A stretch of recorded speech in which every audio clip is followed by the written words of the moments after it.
Le sang de Marcel se figea quand les ricanements des jeunes entraîneurs emplirent l'arène, leurs regards méprisants le transperçant, alors qu'on le poussait vers l'étalon sauvage que personne n'avait pu approcher. Dans quelques minutes, soit sa dignité serait brisée à jamais, soit il leur démontrerait que 60 ans à parler le langage silencieux des chevaux valait plus que tous leurs diplômes réunis. Le soleil de Provence se levait paresseusement au-dessus des collines de Saint-Rémy, baignant les vastes prairies du domaine des étoiles d'une lumière dorée. Marcel Beaumont, 72 ans, se tenait debout sur la véranda de sa modeste cabane, ses yeux bleus délavés par le temps contemplant l'étendue du ranch qui avait été son monde pendant plus de 50 ans. Ses mains noueuses, marquées par l'âge et le travail, serraient une tasse de café noir dont la vapeur élevait dans l'air frais du matin.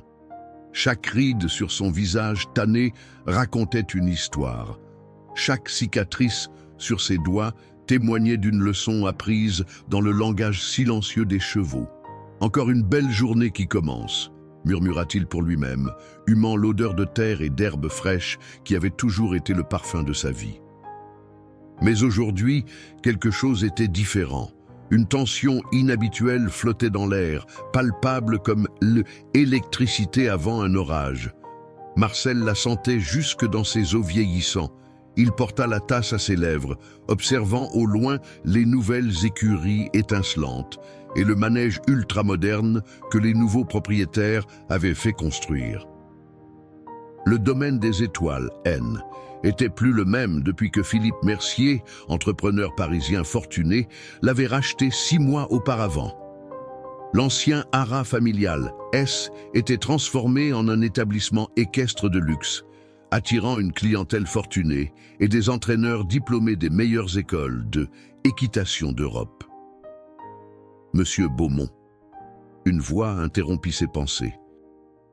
C était Léa Roussel, l'une des rares employées qui le traitaient encore avec respect. La jeune femme de 25 ans, avec ses cheveux auburn rassemblés en une queue de cheval pratique, montait les marches de la véranda. Ils ont convoqué tout le personnel près du grand paddock. Apparemment, le fameux étalon dont M. Mercier parlait est arrivé cette nuit. Marcel hocha lentement la tête. Il avait entendu les rumeurs depuis des semaines. Mercier avait investi une fortune dans l'achat d'un pur sang alezan réputé indomptable, baptisé Tonnerre.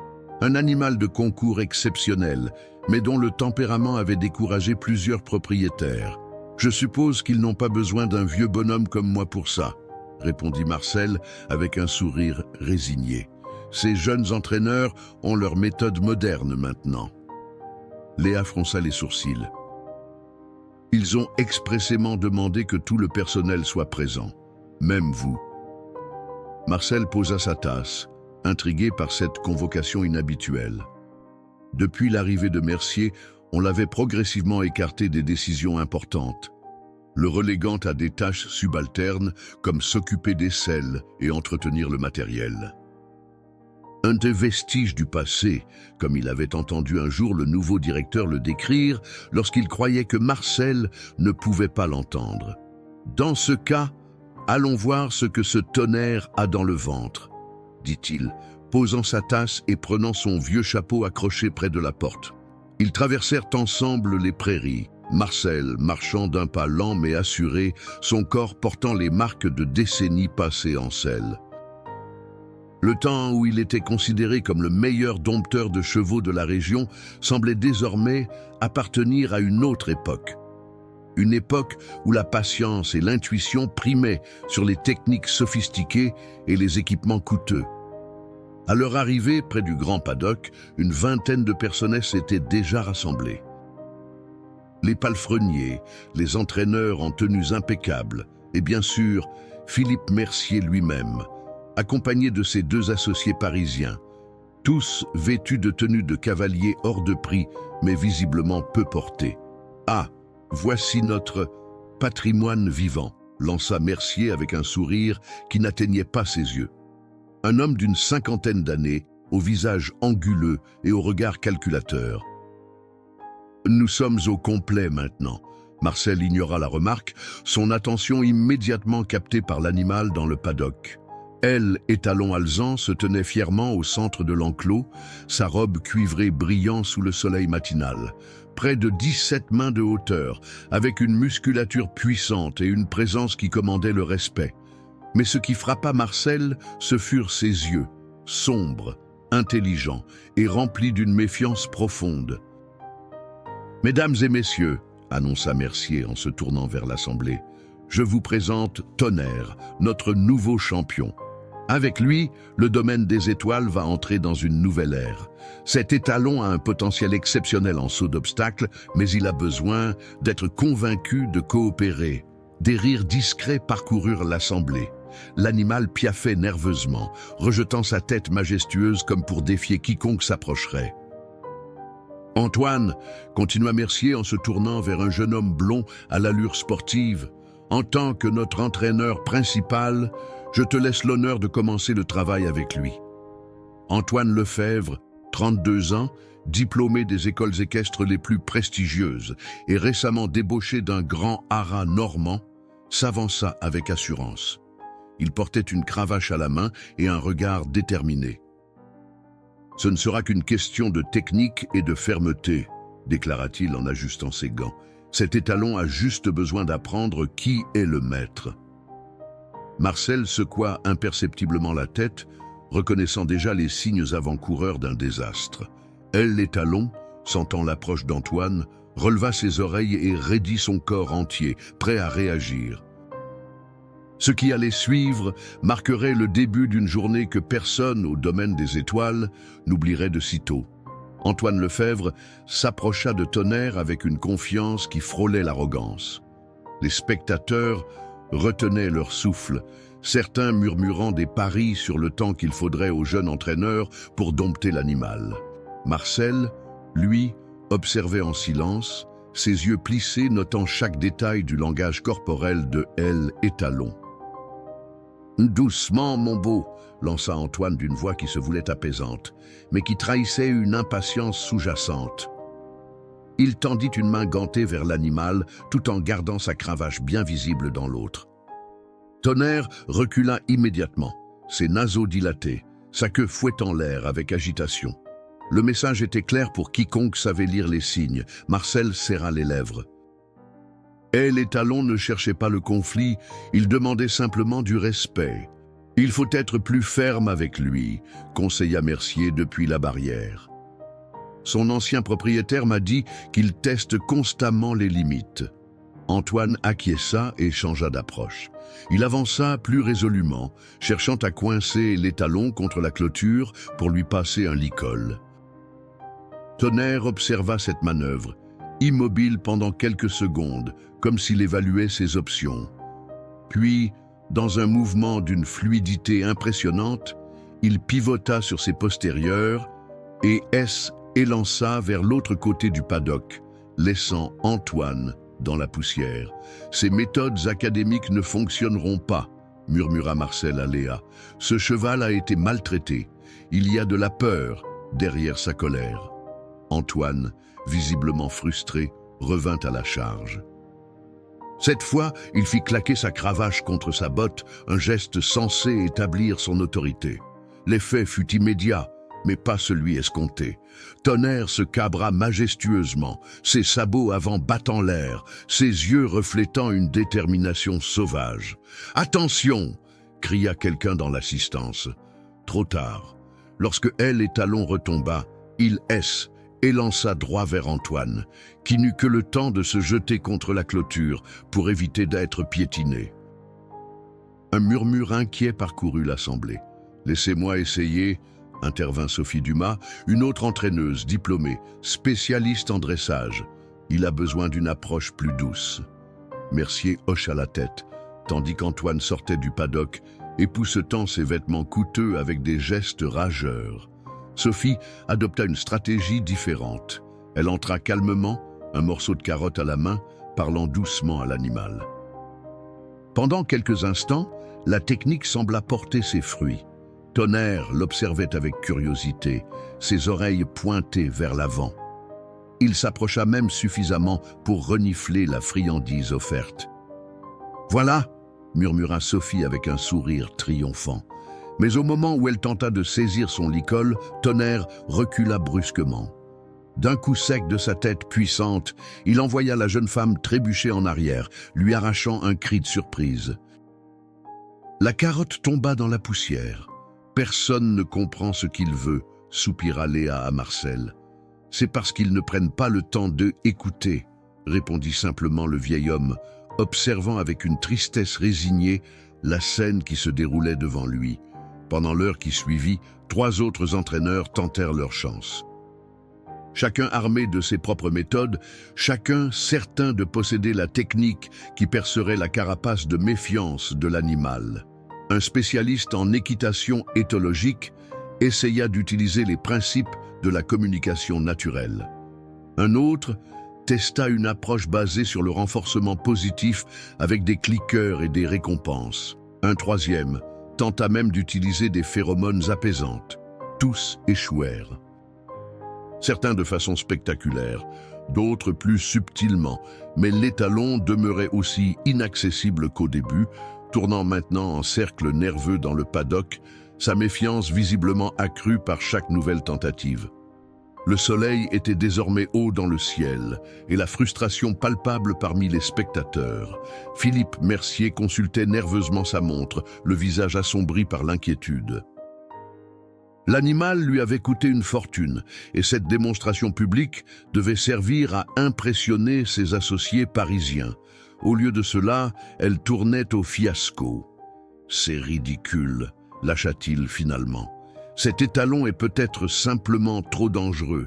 Si nos meilleurs entraîneurs ne peuvent pas l'approcher… » C'est alors que son regard tomba sur Marcel, qui se tenait silencieusement à l'écart, observant la scène avec ses yeux d'un bleu délavé. Une idée malicieuse germa dans l'esprit de Mercier. Il se tourna vers ses associés avec un sourire en coin. « Peut-être devrions-nous laisser notre expert en chevaux sauvages essayer ? Après tout, Marcel, ici présent, nous rappelle souvent les mérites des anciennes méthodes. » Des rires étouffés parcoururent l'assemblée. Marcel sentit tous les regards se tourner vers lui. Il comprit immédiatement ce qui se passait. Mercier ne cherchait pas une solution. Il voulait une distraction, un moyen de détourner l'attention de l'échec de ses entraîneurs stars. Le vieil homme devait servir de bouc émissaire, une dernière tentative vouée à l'échec qui rendrait les précédentes moins embarrassantes. « Allez, monsieur Beaumont !» insista Mercier avec une fausse cordialité.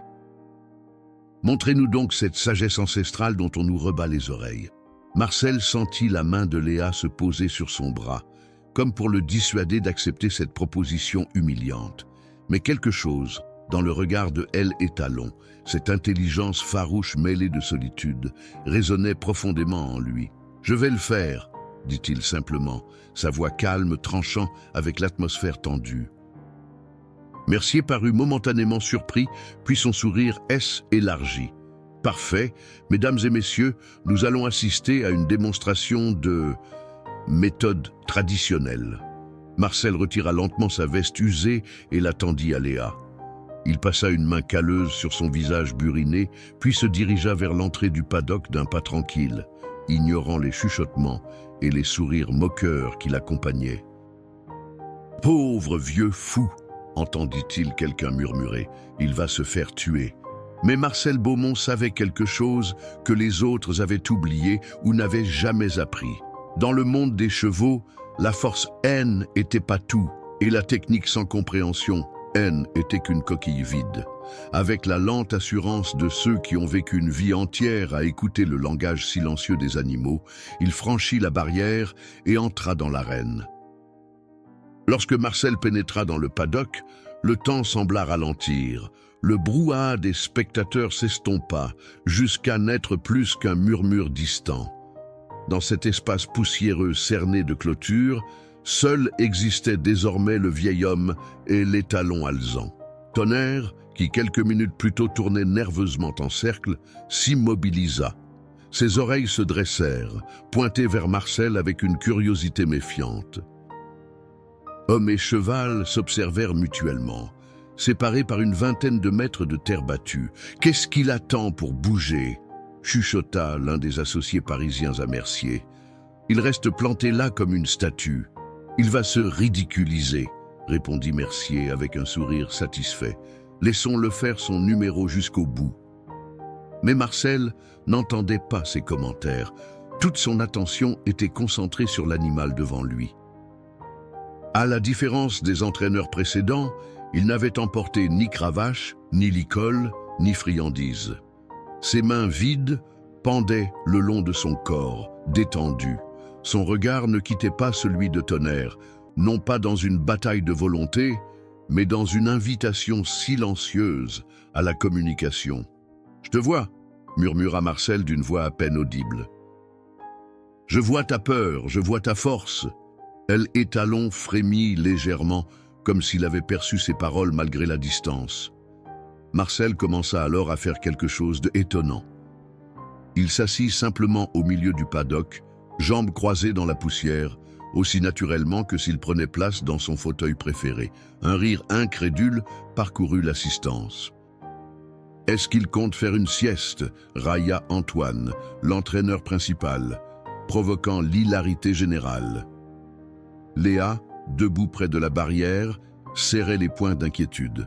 « Faites attention, monsieur Beaumont », murmura-t-elle, bien que ses paroles ne puissent l'atteindre.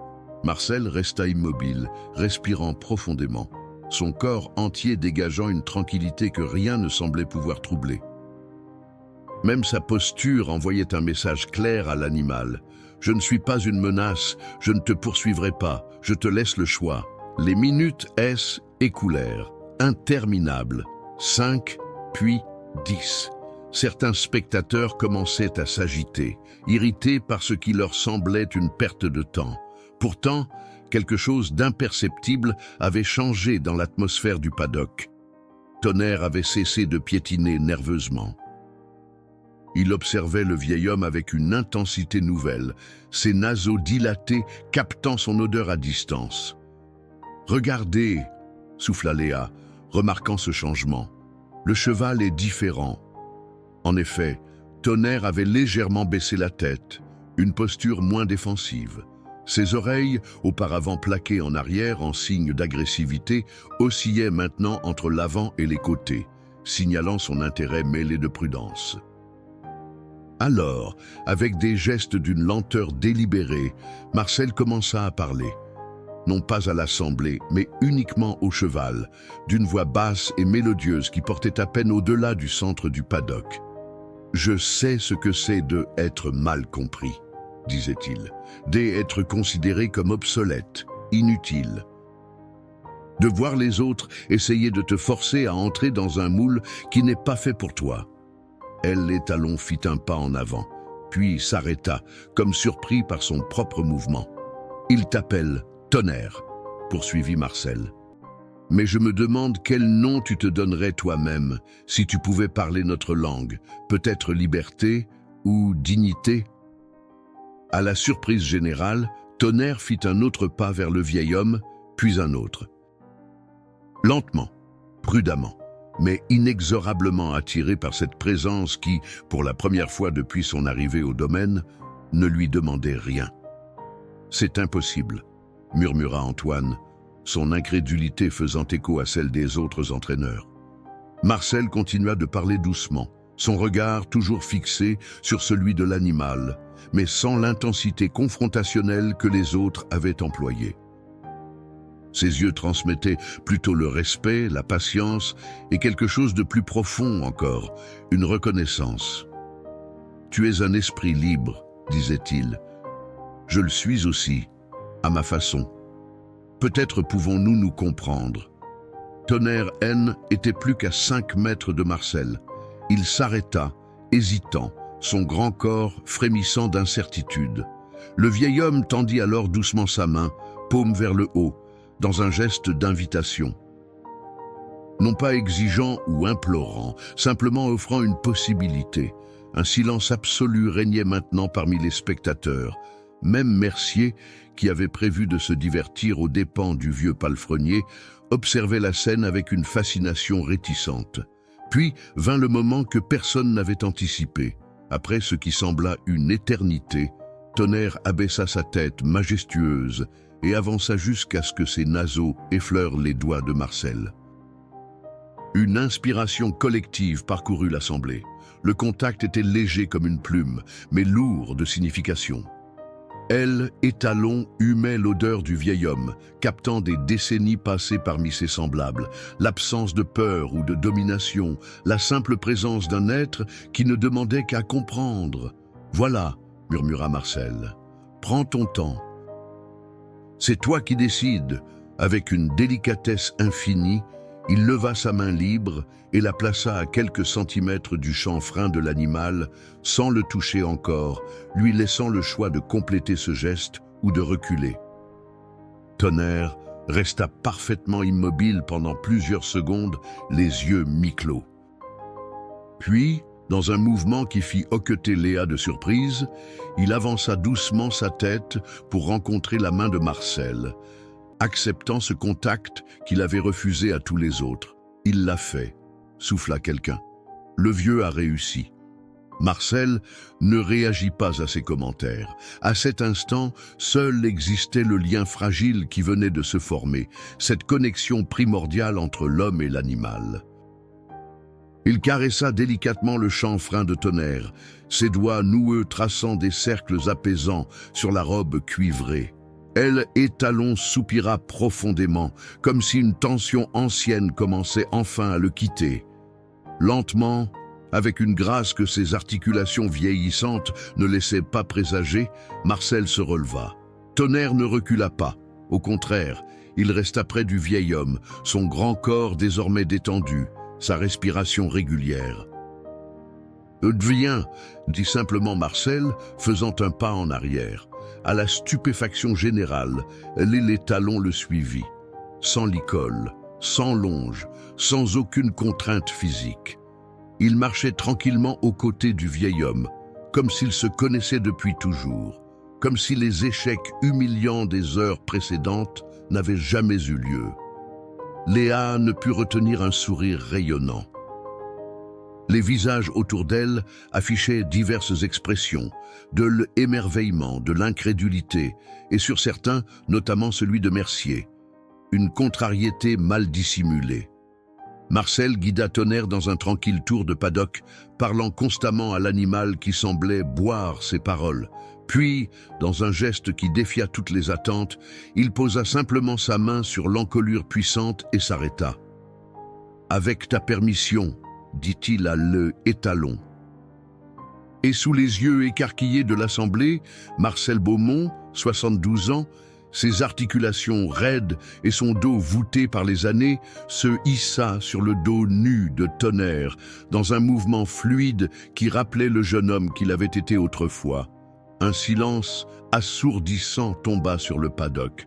Personne ne bougeait, personne n'osait même respirer trop fort, comme si le moindre bruit pouvait briser l'incroyable spectacle qui se déroulait sous leurs yeux. Marcel, assis droit sur le dos nu de Tonnerre, une main posée légèrement sur son encolure luisante, semblait avoir rajeuni de 20 ans. Ses épaules, habituellement voûtées, se l'étaient redressées, et son visage avait perdu cette expression résignée qu'il portait depuis l'arrivée des nouveaux propriétaires. « C'est impossible », murmura Antoine, le visage livide. Un jet étalon a désarçonné des cavaliers olympiques.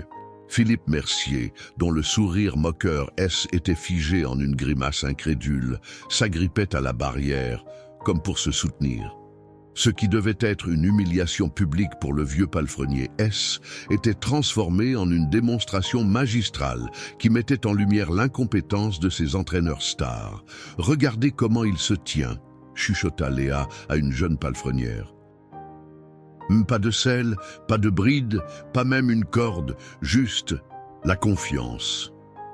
Sur le dos de Tonnerre, Marcel expérimentait une sensation presque oubliée, cette communion parfaite entre l'homme et le cheval, lorsque deux êtres se comprennent au-delà des mots et des contraintes. Il sentait sous lui la puissance contenue de l'animal, ses muscles puissants qui auraient pu le désarçonner en un instant s'il l'avait voulu. Mais il percevait aussi autre chose, une curiosité, une acceptation naissante, peut-être même les prémices d'une confiance. « Merci de me porter », murmura-t-il à l'étalon, ces mots uniquement destinés aux oreilles dressées de Tonnerre. « Je sais que c'est un grand honneur que tu m'accordes. » D'un léger déplacement de son poids, presque imperceptible pour les spectateurs, Marcel invita l'animal à avancer. Tonnerre répondit immédiatement, entamant un pas tranquille le long de la clôture. Aucune résistance, aucune tension, juste une fluidité qui semblait impossible après les scènes chaotiques des heures précédentes. Un souvenir émergea dans l'esprit de Marcel, vif, comme si les décennies qui le séparaient de ce moment n'avaient jamais existé. Il avait 10 ans, et son père, Louis Beaumont, lui aussi dompteur de chevaux, l'avait emmené voir un cheval réputé dangereux dans une ferme voisine. « Ne regarde bien, fils, » avait dit Louis. « Les gens disent que ce cheval est méchant. Mais il n'y a pas de chevaux méchants, seulement des chevaux incompris. » Son péresse était assis dans l'enclos, exactement comme Marcel venait de le faire et avait attendu. 1 heure plus tard, l'animal dangereux mangeait paisiblement dans sa main. Le secret, lui avait expliqué son père sur le chemin du retour, c'est de ne jamais oublier que le cheval te fait une faveur en acceptant de coopérer. Il est plus fort que toi. Il pourrait choisir de ne pas t'écouter. Tu dois gagner son respect, pas l'exiger. Ces paroles avaient guidé Marcel toute sa vie, même lorsque les nouvelles techniques et les équipements sophistiqués avaient commencé à remplacer les méthodes traditionnelles. Et aujourd'hui, sur le dos de Tonnerre, il en prouvait la validité éternelle. « Mon père aurait aimé te rencontrer », dit-il doucement à l'étalon qui portait maintenant ses pas vers le centre du paddock. Léa observait la scène, les yeux brillants d'émotion. Pour la première fois, elle voyait véritablement Marcel Beaumont, non pas comme le vieil homme relégué à des tâches subalternes, mais comme le maître qu'il avait toujours été. Elle se tourna vers Mercier, incapable de contenir sa fierté. « Vous voyez, monsieur, c'est ça l'expérience, c'est ça comprendre vraiment les chevaux. » Mercier lui jeta un regard glacial, mais ne répondit pas. Ses associés parisiens, qui quelques minutes plus tôt riaient de l'intrusion du vieux bonhomme dans l'arène, chuchotaient maintenant avec animation, pointant occasionnellement Marcel du doigt avec une admiration non dissimulée. Au centre du paddock, Marcel demanda à Tonnerre de s'arrêter, simplement en s'immobilisant lui-même intérieurement, en imaginant l'arrêt. Elle, étalon, obéit instantanément, comme s'il lisait dans ses pensées. « Si vous permettez, » lança Marcel en direction des spectateurs, sa voix portant soudain avec une autorité tranquille, « j'aimerais vous montrer quelque chose. » Sans attendre de réponse, il glissa de la croupe de l'animal avec une agilité surprenante et se plaça face à lui. Pendant un moment, homme et cheval se regardèrent dans les yeux dans un échange silencieux que personne n'osait interrompre. Puis, Marcel fit quelque chose qui arracha des exclamations à l'assemblée. Il tourna complètement le dos à Tonnerre et commença à se éloigner de quelques pas. Pour quiconque connaissait les chevaux, tourner le dos à un étalon à moitié sauvage était considéré comme terriblement dangereux, une invitation à se faire piétiner. « Monsieur Beaumont, est-ce » écria Léa, alarmée. Mais ce qui se produisit ensuite réduisit tout le monde au silence. Tonnerre, loin d'attaquer le vieil homme vulnérable, le suivit docilement, son museau frôlant presque l'épaule de Marcel. Ils marchèrent ainsi ensemble, le vieil homme menant sans contrainte, l'étalon le suivant de son plein gré, dans une danse silencieuse qui semblait défier toutes les lois de l'équitation moderne. Antoine Lefebvre, l'entraîneur principal, laissa échapper un juron étouffé. D'un geste presque inconscient, il posa la cravache qu'il tenait encore à la main sur la barrière, comme si cet instrument lui semblait soudain obscène. « Il nous a donné une leçon à tous », murmura Sophie Dumas, l'entraîneuse qui avait tenté d'approcher Tonnerre avec des carottes. Son visage reflétait un mélange de honte et d'admiration. Marcel fit un tour complet du paddock, Tonnerre toujours sur ses talons, comme un chien fidèle. Puis, avec la même simplicité désarmante qu'il avait montrée depuis le début, il s'arrêta et se tourna vers l'étalon. « Merci pour ta confiance », dit-il assez fort, pour que tous l'entendent cette fois. « Tu es exactement ce qu'il disait, un champion. » Comme en réponse à ces paroles, Tonnerre abaissa sa tête majestueuse, touchant presque le sol de son chanfrein. C était un geste de soumission volontaire, la reconnaissance d'un leadership librement accepté. Marcel posa sa main sur le front de l'animal dans un geste de bénédiction silencieuse. Léa fut la première à rompre le silence qui s'était installé, entamant des applaudissements qui se propagèrent rapidement parmi les palefreniers et même certains des entraîneurs. Seul Mercier et ses associés restaient figés, leur visage reflétant la réalisation embarrassante de leur erreur de jugement. Marcel se dirigea tranquillement vers la sortie du paddock, Tonnerre toujours à ses côtés, sans licol ni contrainte.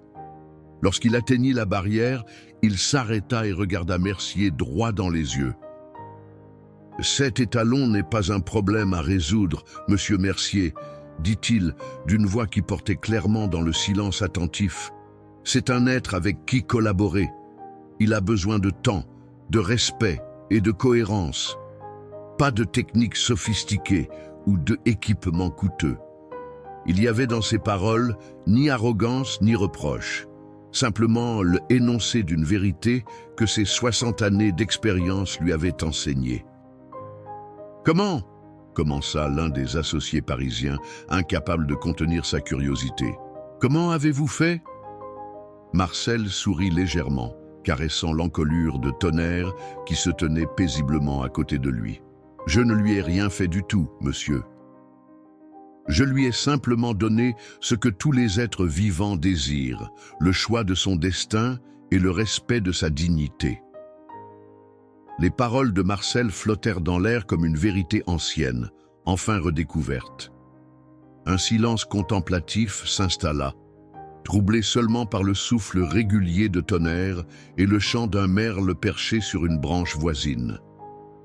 Philippe Mercier se tenait immobile, son visage luttant visiblement pour maintenir une expression neutre.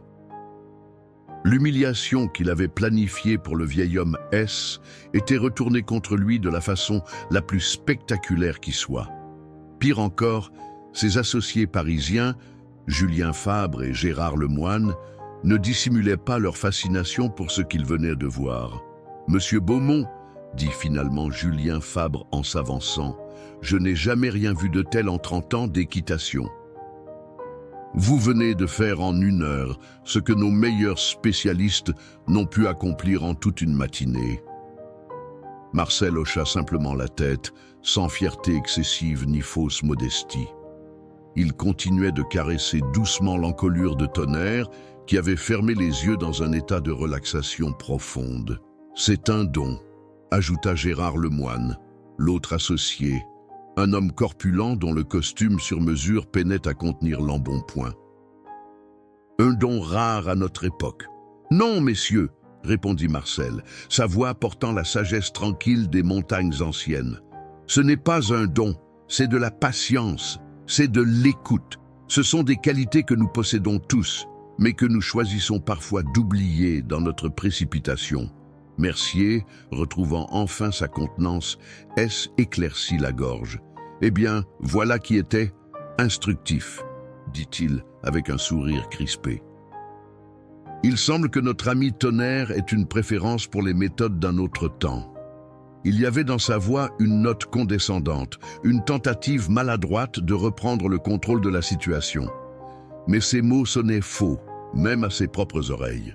« Ce n'est pas une question d'ancien ou de moderne, monsieur Mercier, » répondit doucement Marcel en S, éloignant de la barrière. Tonnerre toujours à ses côtés comme une ombre volontaire. « C'est une question de vrai ou de faux. Le temps ne change pas certaines vérités fondamentales. » Marcel commença à guider Tonnerre vers le fond du paddock, là où une porte menait aux écuries. Il était temps pour elle, étalon, de se reposer après cette matinée éprouvante. À sa surprise, Antoine Lefebvre, l'entraîneur principal qu'il avait si souvent dédaigné s'approcha de lui avec une expression inhabituellement humble. « Monsieur Beaumont, dit-il en baissant légèrement la voix pour que seul Marcel puisse l'entendre, je me demandais si vous accepteriez de m'expliquer votre approche plus en détail. Pour Tonnerre, bien sûr. » Le vieil homme considéra le jeune entraîneur pendant un moment. Il aurait pu savourer cette victoire, ce retournement de situation où celui qu'il avait méprisé venait maintenant quémander son savoir. Mais la rancune n'avait jamais fait partie de sa nature. « Bien sûr, Antoine, répondit-il avec un sourire authentique. Ce serait un plaisir. Venez à ma cabane ce soir après le dîner. Nous discuterons autour d'un verre de ce cognac que j'ai gardé pour les occasions spéciales. » Le soulagement sur le visage d'Antoine était palpable. Il hocha vigoureusement la tête et S écarta pour laisser passer Marcel et elle les talons. Pendant ce temps, Léa S était approchée de Mercier et de ses associés qui parlaient à voix basse. « Pourrait devenir un atout marketing », disait Fabre avec animation. Le vieux maître et sa méthode traditionnelle. Ça plairait aux clients fortunés qui cherchent l'authenticité. « Je ne sais pas », répondait Mercier, visiblement réticent. Beaumont est un vestige du passé. Son approche n'est pas reproductible, pas standardisable. Nous ne pouvons pas bâtir une stratégie commerciale sur... « Excusez-moi, messieurs, » interrompit Léa avec une assurance qu'elle ne se connaissait pas. « Mais si je peux me permettre, ce que monsieur Beaumont vient de démontrer n'est pas simplement une technique. C'est une philosophie entière de la relation homme-cheval. » Les trois hommes se tournèrent vers elle, surpris par cette intervention. Mercier fronça les sourcils, mais le moine l'encouragea d'un geste à poursuivre. « Monsieur Beaumont a passé sa vie à étudier et à pratiquer cette approche, » continua Léa, ses joues se colorant légèrement, mais sa voix restant ferme. Il ne s'agit pas d'un simple tour de passe-passe qu'il vient d'exécuter. Il comprend les chevaux d'une manière que peu de gens peuvent prétendre égaler aujourd'hui. « Et vous suggérez ?» demanda Fabre, intrigué. « Je suggère que nous avons dans notre personnel un trésor vivant, quelqu'un qui pourrait non seulement dresser nos chevaux les plus difficiles, mais aussi former nos entraîneurs à une approche plus profonde, plus respectueuse. Une approche qui distinguerait le domaine des étoiles de tous les autres établissements équestres de luxe. » Un silence suivit ces paroles. Mercier semblait sur le point de rejeter l'idée, mais le moine fut plus rapide. « Et la jeune femme a raison, » déclara-t-il avec conviction. « Ce que nous venons de voir n'est pas un anachronisme, c'est une compétence rare. Une compétence que nos clients paieraient cher pour voir à elle œuvre ou pour en bénéficier. » Mercier se retrouva coincé, incapable de contredire ouvertement son associé. Avec une réticence évidente, il acquiesça. « Très bien, » concéda-t-il, « je parlerai à Beaumont. Nous verrons ce qu'il peut encore apporter au domaine. » Léa dut se retenir de sourire trop ouvertement. Elle s'excusa poliment et se dirigea vers les écuries où Marcel avait emmené Tonnerre. Elle le trouva dans le box fraîchement préparé, en train d'installer les talons. L'animal semblait parfaitement à l'aise, acceptant sa nouvelle demeure sans la moindre nervosité. Marcel lui parlait doucement, tout en versant de l'avoine fraîche dans sa mangeoire. « Tu vois, disait-il, ce n'est pas si mal ici. Ces gens ne sont pas méchants, juste un peu perdus parfois, comme nous tous. Monsieur Beaumont, » appela doucement Léa depuis l'entrée du box. Le vieil homme se tourna vers elle avec un sourire fatigué mais serein. « Ah, Léa, viens voir notre nouvelle amie qui s'installe. » Elle s'approcha prudemment, encore impressionnée par la puissance qui émanait de Tonnerre malgré sa nouvelle docilité. « Eh bien, c'était incroyable ce que vous avez fait, » dit-elle avec une admiration sincère. « Vous avez changé bien des perspectives aujourd'hui. » Marcel haussa légèrement les épaules dans ce geste modeste qui lui était si caractéristique. « J'ai simplement écouté ce que Tonnerre avait à dire. C'est tout. Non, c'est bien plus que ça, » insista Léa.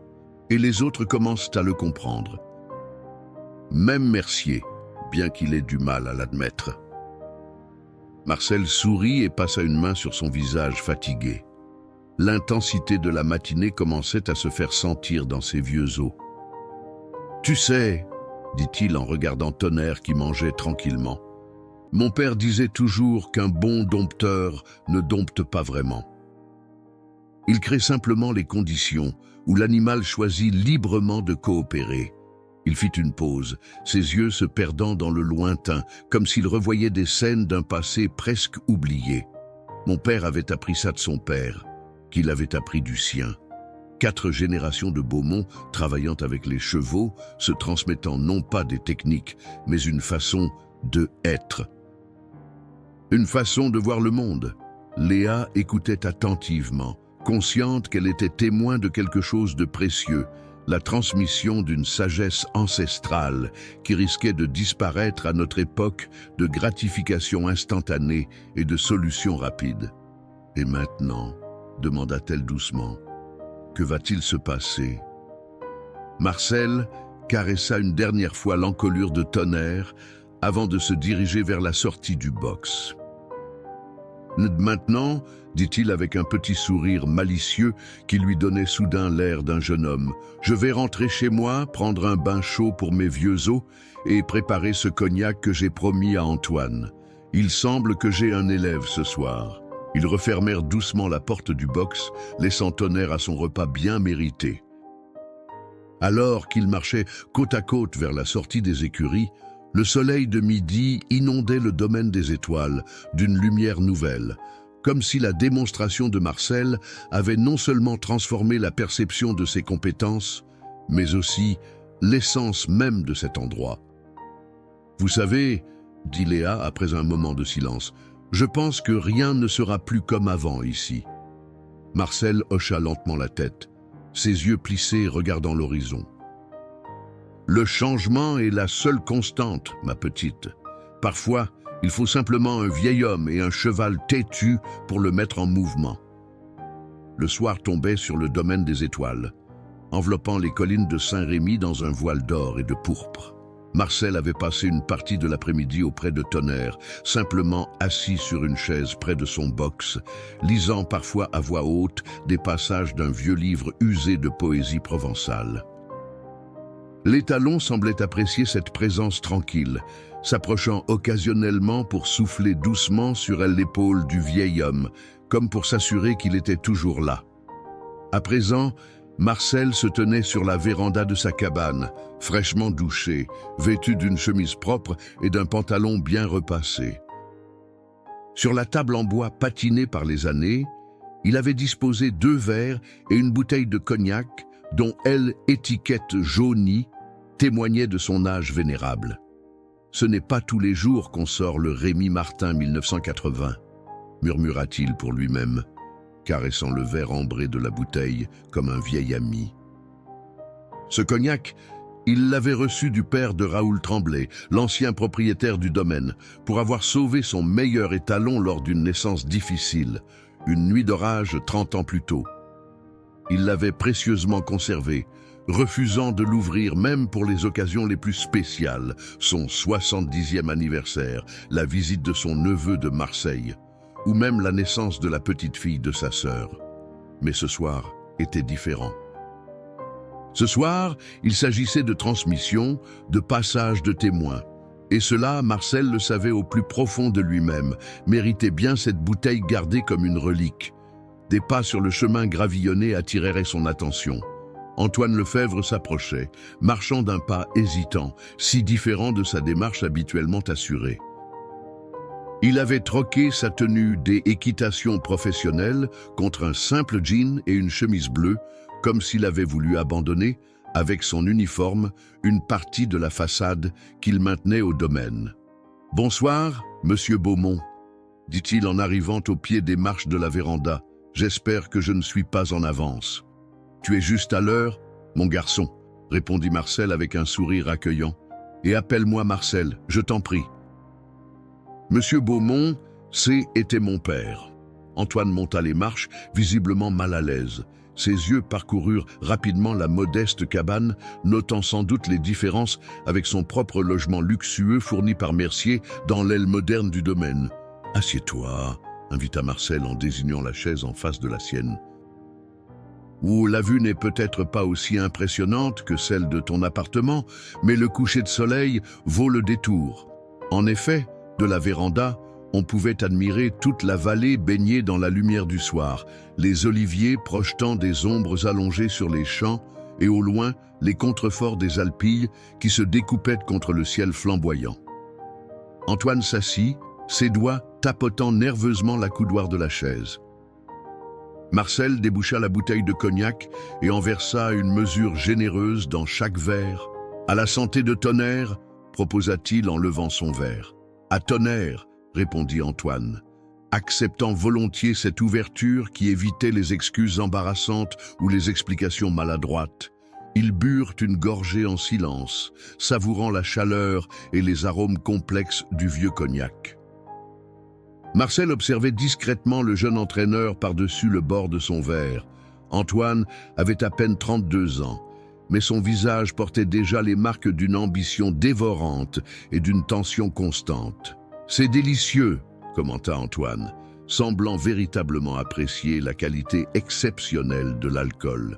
« Un cadeau du vieux Tremblay », expliqua Marcel. « Pour une nuit où j'ai fait exactement ce pourquoi j'y étais payé, être là quand un cheval avait besoin d'aide. » Un silence s'installa, ni inconfortable ni pesant. Simplement le silence de deux hommes qui contemplèrent le paysage en appréciant un bon cognac. Ce fut Antoine qui le rompit finalement. « J'ai passé l'après-midi à réfléchir, » dit-il, les yeux toujours fixés sur l'horizon. « À ce que vous avez fait ce matin. À tout ce que j'ai appris en 10 ans d'études et de pratiques, et je n'arrive pas à comprendre comment. » Marcel sourit doucement, prenant une autre gorgée avant de répondre. « Tu sais, Antoine, ce n'est pas une question de technique. Ce n'est même pas vraiment une question d'expérience, bien que ça aide. C'est une question d'intention. » « D'intention ?» répéta Antoine, intrigué. « Quand tu t'es approché de Tonnerre ce matin, qu'est-ce que tu voulais ?» Antoine fronça les sourcils, réfléchissant à la question. « Je voulais le dompter, montrer que je pouvais maîtriser un animal que d'autres avaient échoué à contrôler. » Marcel hocha lentement la tête. « Et quand je me suis approché de lui, je ne voulais rien. »« Rien ?» Antoine semblait perplexe. « Rien pour moi-même, » précisa Marcel. « Je voulais simplement comprendre ce qu'il ressentait. Je voulais lui offrir une chance de s'exprimer, de être entendu. Je n'avais rien à prouver, aucune réputation à défendre. » Il fit une pause, observant comment ses paroles résonnaient chez le jeune homme. « Les chevaux sont des miroirs, Antoine. Ils reflètent parfaitement nos intentions cachées, nos émotions non exprimées. Tu ne peux pas mentir à un cheval, du moins pas à un niveau profond. » Antoine baissa les yeux vers son verre, comme s'il y cherchait une vérité difficile à accepter.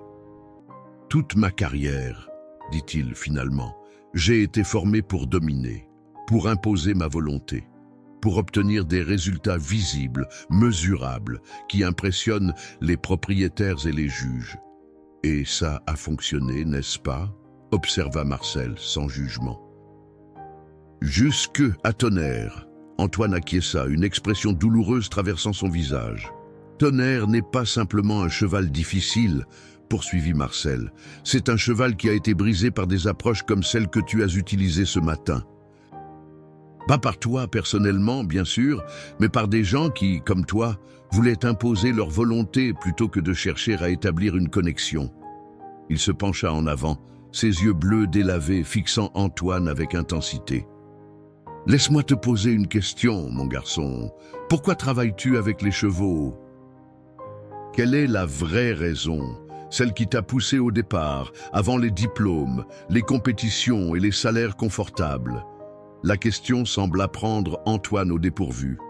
Il resta silencieux un long moment, comme s'il devait creuser profondément pour retrouver une réponse ensevelie sous des années d'ambition et de pression professionnelle. « J'ai grandi à Caen, » dit-il finalement, sa voix soudain plus douce. « Mon grand-père avait une petite ferme avec 2 chevaux de trait. Quand j'avais 8 ans, il m'emmenait sur son dos quand il labourait les champs. Je me sentais libre, connecté à quelque chose de plus grand que moi. Un sourire nostalgique éclaira son visage, effaçant momentanément les lignes de tension.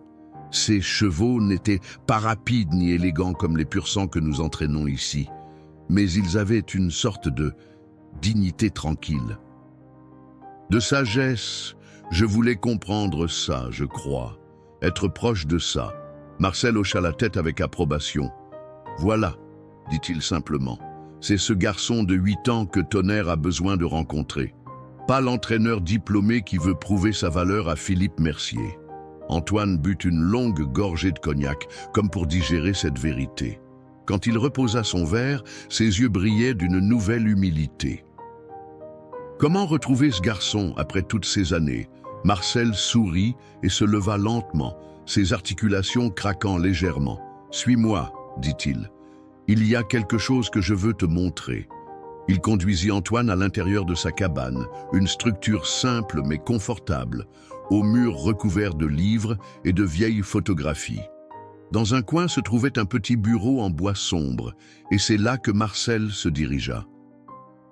Il ouvrit un tiroir et en sortit un carnet relié de cuir, usé par les ans et les manipulations fréquentes. « Ceci, dit-il en tendant le carnet à Antoine, est le journal de mon père, et avant lui, celui de mon grand-père, 4 générations de sagesse Beaumont concernant l'art de parler aux chevaux. » Antoine prit le carnet avec un respect presque révérencieux, comprenant la valeur de ce qui lui était confié. « Je ne peux pas accepter. »« Tu ne le gardes pas, » l'interrompit doucement Marcel. « Tu l'empruntes pour retrouver ce garçon de 8 ans qui aimait la sagesse tranquille des chevaux de labour. » Antoine ouvrit délicatement le carnet, découvrant des pages couvertes d'une écriture fine et serrée, entrecoupée de croquis détaillés, de postures équines et d'expressions faciales de chevaux. « Ce n'est pas un manuel technique, » expliqua Marcel. « C'est un recueil d'observations, de réflexions, d'histoires vécues avec différents chevaux. Mon arrière-grand-père a commencé à l'écrire en 1891 et chaque génération y a ajouté sa contribution. » Il tapota la couverture du carnet. « Lis-le, prends ton temps, et demain, si tu veux, nous rendrons visite à Tonnerre ensemble. » L'aube suivante se leva sur le domaine des étoiles, comme une promesse de renouveau. Marcel était déjà debout depuis 1 heure, savourant son café matinal sur sa véranda, lorsqu'il aperçut Antoine, qui s'approchait de sa cabane. Le jeune entraîneur marchait lentement, les yeux rougis par ce qui semblait avoir été une nuit de lecture intensive. Il tenait le vieux carnet fermement contre sa poitrine, comme un trésor précieux ou peut-être un talisman. « Bonjour, Antoine » l'accueillit Marcel. « Tu as l'air d'avoir passé une nuit blanche. » Antoine monta les marches et s'assit lourdement sur la chaise libre, posant délicatement le carnet sur la table entre eux. « Je n'ai pas pu m'arrêter de lire, » admit-il, sa voix rauque de fatigue mais animée d'une étrange vitalité. « C'est comme si chaque page me rappelait pourquoi j'ai voulu travailler avec les chevaux en premier lieu. » Marcel sourit et se leva pour aller chercher une tasse supplémentaire. Il revint avec du café fumant pour son invité matinal. « Quelque chose en particulier qui t'a marqué ?» demanda-t-il en se rasseyant. Antoine prit une gorgée de café avant de répondre, rassemblant visiblement ses pensées. « L'histoire de Tempête, » dit-il finalement. Cette jument qui avait été battue par son ancien propriétaire et qui refusait tout contact humain. La façon dont votre grand-père a simplement passé des semaines à lire à voix haute près de son box, sans jamais la regarder directement, jusqu'à ce qu'elle vienne d'elle-même poser sa tête sur son épaule. Marcel hocha la tête, son regard se perdant dans les souvenirs. Mon père me racontait souvent cette histoire. Il disait que cette jument lui avait enseigné que parfois, le plus grand acte de courage est la patience. Ils restèrent silencieux pendant quelques minutes, contemplant le domaine qui éveillait doucement. Au loin, On pouvait voir les palefreniers qui commençaient leur journée, menant les premiers chevaux au paddock d'exercice. « Je voudrais essayer », dit soudain Antoine, avec Tonnerre.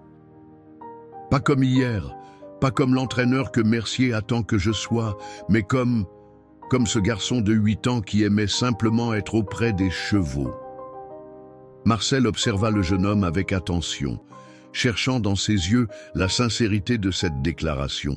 Ce qu'il y vit sembla le satisfaire. « Allons-y, dit-il simplement, en se levant. Mais d'abord, je veux que tu laisses quelque chose ici. »« Quoi donc ?» demanda Antoine, intrigué. « Ta montre, ton téléphone, tout ce qui te rappelle le temps qui passe, les objectifs à atteindre, les résultats à produire. » Antoine hésita un instant, puis retira sa montre, une pièce coûteuse qui reflétait son statut au domaine, et sortit son téléphone portable de sa poche. Il les posa tous deux sur la table, à côté du carnet. « Parfait », approuva Marcel. « Maintenant, nous sommes prêts à rencontrer Tonnerre. » Ils traversèrent le domaine à pied, Marcel marchant d'un pas lent mais délibéré, Antoine ajustant inconsciemment son rythme à celui du vieil homme.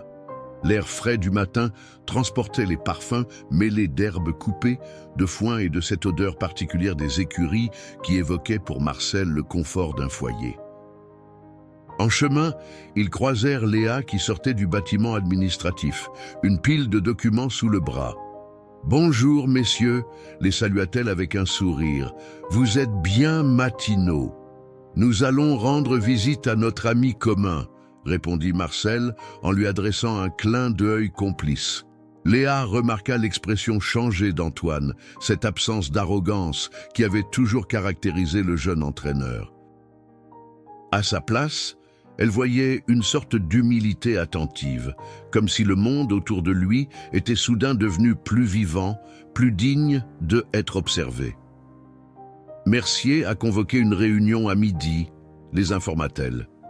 Apparemment, il veut discuter d'une nouvelle direction stratégique pour l'équipe d'entraînement. Marcel et Antoine échangèrent un regard entendu. « Nous y serons », promit Marcel. « Mais d'abord, nous avons un rendez-vous plus important. » Ils poursuivirent leur chemin vers les écuries. En approchant du box de Tonnerre, ils entendirent le bruit caractéristique d'un cheval qui s'ébroue. Marcel fit signe à Antoine de ralentir. « Avant d'entrer, » dit-il à voix basse, « je veux que tu prennes 1 minute pour te vider l'esprit.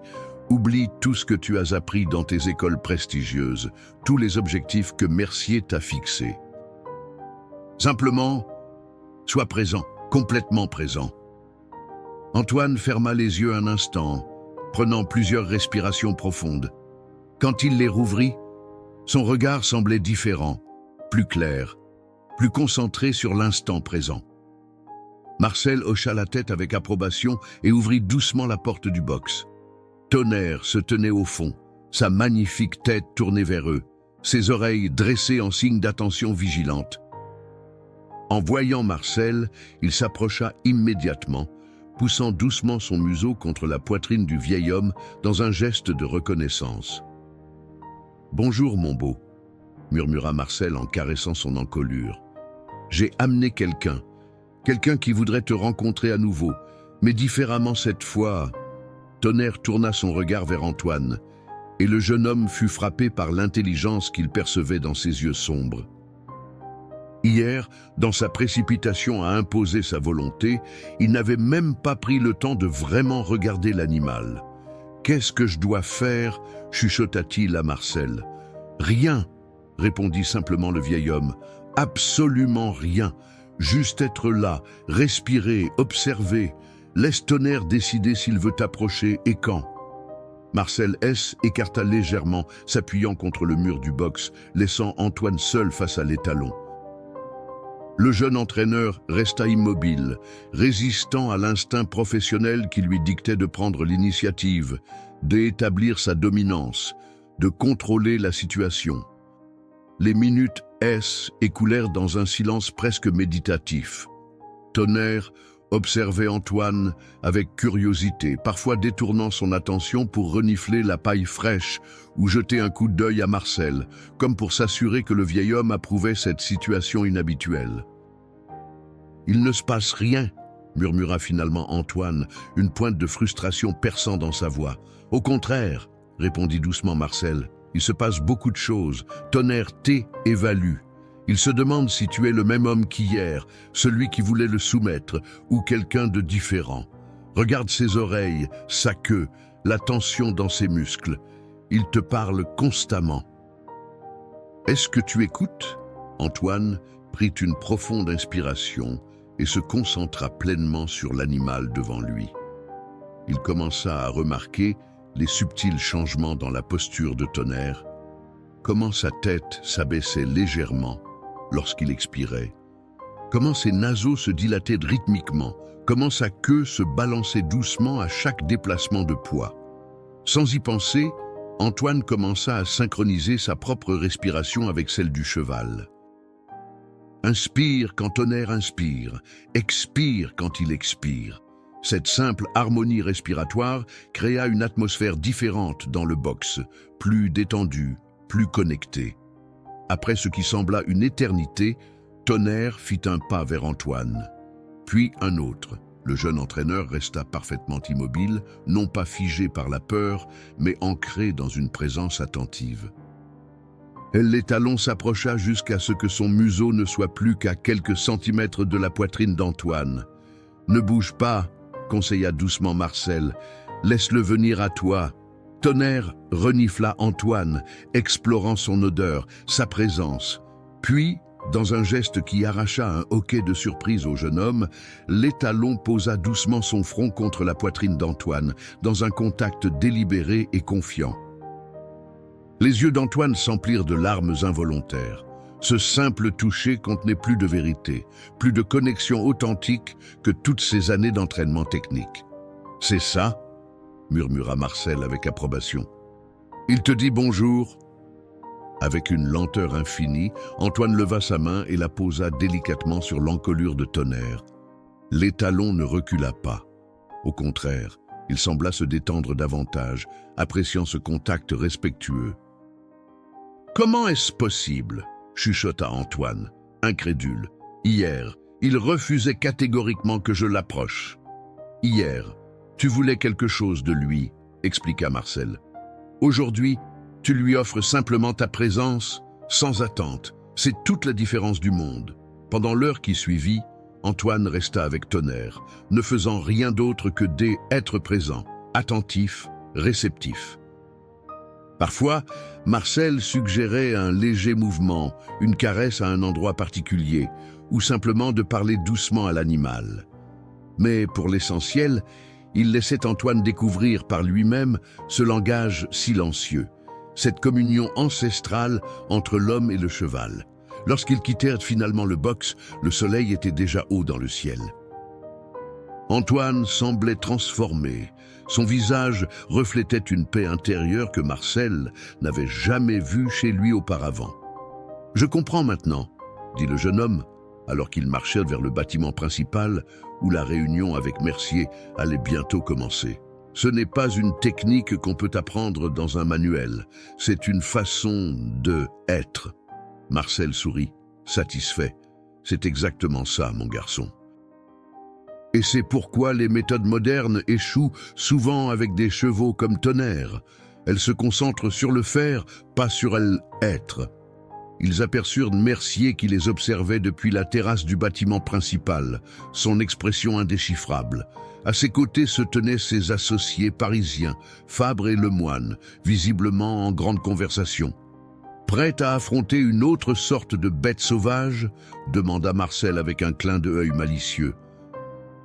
Antoine rit doucement, une nouvelle assurance émanant de lui, non pas l'arrogance d'avant, mais la confiance tranquille de quelqu'un qui venait de redécouvrir une vérité fondamentale sur lui-même.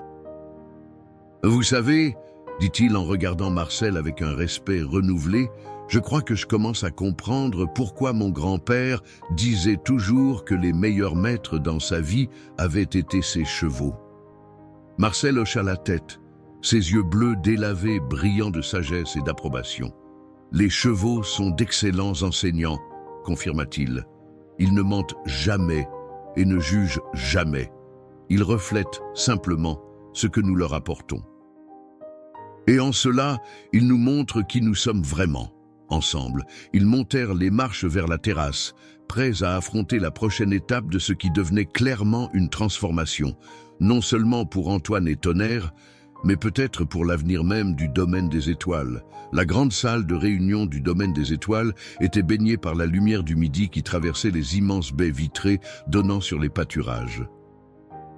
Autour de la longue table en chêne massif, une dizaine de personnes étaient déjà installées lorsque Marcel et Antoine firent leur entrée. Philippe Mercier, debout à l'extrémité de la table, interrompit sa conversation avec le moine pour les observer avec une expression calculatrice. « Ah, nos experts en chevaux récalcitrants !» lança-t-il avec un sourire qui n'atteignait pas ses yeux. « Nous n'attendions plus que vous. » Marcel inclina légèrement la tête en guise de salutation, tandis qu'Antoine prenait place aux côtés de Sophie Dumas et des autres entraîneurs. Le vieil homme, quant à lui, resta debout près de la porte, comme s'il n'était pas certain que sa présence à cette réunion était vraiment souhaitée. « Venez vous asseoir, monsieur Beaumont », intervint Julien Fabre en lui désignant une chaise libre à côté de lui. Cette réunion vous concerne tout particulièrement, après tout.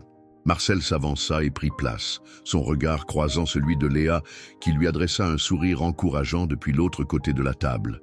L'atmosphère dans la pièce était étrange, un mélange de tension sous-jacente et d'anticipation, comme si chacun sentait qu'un changement important était imminent. « Mesdames et messieurs, » commença Mercier en joignant ses mains devant lui. « Les événements d'hier nous ont amenés, mes associés et moi-même, à reconsidérer certains aspects de notre vision pour le domaine des étoiles. » Il fit une pause, balayant l'assemblée du regard. « Comme vous le savez, notre objectif est de faire de ce domaine le plus prestigieux centre équestre de Provence, voire de France. Nos investissements en équipement, en infrastructures et en personnel qualifié témoignent de cette ambition. » Marcel observait attentivement Mercier, notant la tension dans sa posture, la façon dont ses doigts tapotaient imperceptiblement sur la table. Signe d'un homme qui n'aimait pas ce qu'il s'apprêtait à dire.